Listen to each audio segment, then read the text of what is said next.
Так, Devo Lanus'тың Nexia 16 клапанның айттым мына жерде 5 мм 5-6 мм-ге дейін блоктан төмен түстік. Міне 6 мм көрсетіп тұр. Енді поршында распредвал ең жоғарғысында тұр. Қазір мына өлшеп береміз. Так. Бізде 5 мм көрсетіп тұр. Плюс прокладка бар. Міне бұлай прокладка, аз кішкене прокладкамен есептесем. Ар жақта 5-6 мм-ден жондық қой. Цековать еттік. Так.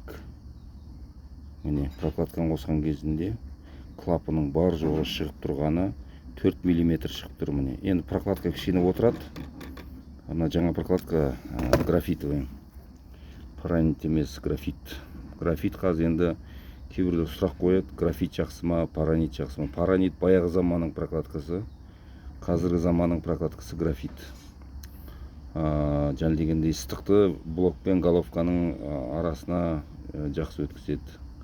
Анада ыстықты жөнді өткізбейді паранитте.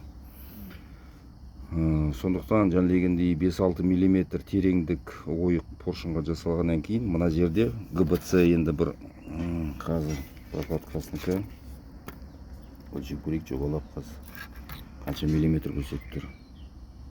1,5 мм көрсетіп тұр. 1,5 мм болса 1 мм-ге отырады бұл головканы тартқан кезінде.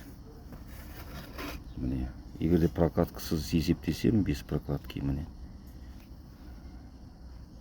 5 мм плюс прокладка 1 мм қосасыңдар. Сол кезде минус 4 мм.